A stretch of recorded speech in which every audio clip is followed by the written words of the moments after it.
If you're concerned about the safety of your money in the bank, you're not alone. According to a new Gallop poll, nearly half of Americans say they're concerned about the money they have in financial institutions.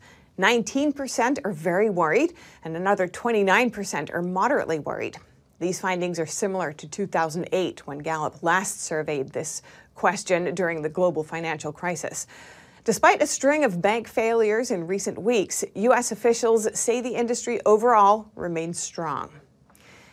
But it does seem that U.S. banking woes are not behind us just yet. The spotlight is now on Pacific Western Bank and Western Alliance Bancorp and the latest banking sector turmoil. Here's NTD's Don Ma with more details. All right, thanks, Steph. Regional banks PacWest and Western Alliance Bancorp stocks are plunging. So here to talk to me about this is Daniel Lacaille, Chief Economist at Trus's Hedge Fund. Now, Daniel, to start off, what's happening here? What is happening, unfortunately, is very clear, is that the Silicon Valley Bank collapse and the First Republic collapse were not sold, that the Federal Reserve, the messages coming from consensus, etc., saying that everything was under control and that the liquidity injections would help regional banks sort out their position, actually were messages that were very optimistic, but very far away from the mark.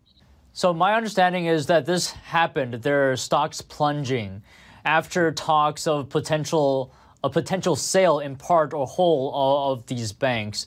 Now, what does this tell us? Well, it basically tells us that the equity value of a bank is something that is very, very difficult to gauge. It's very difficult at the end of the day to think that the message that we've heard many, many times in the stock market from investors and from analysts saying that banks are always very cheap, valuations are very low. Well, when liquidation starts to be an issue, most people find out that valuations are much lower when liquidation starts than the aggressively conservative estimates of some investment bankers or analysts. What are people afraid of, to put it very simply? Well, I think that what people are afraid of is that if the bank enters into financial difficulties, deposits are not going to be made whole, in fear that if there was a domino effect of the Silicon Valley Bank First Republic situation, they would see a very significant proportion of their deposits lost.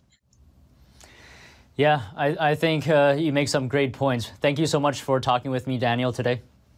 Always a pleasure. Thank you so much.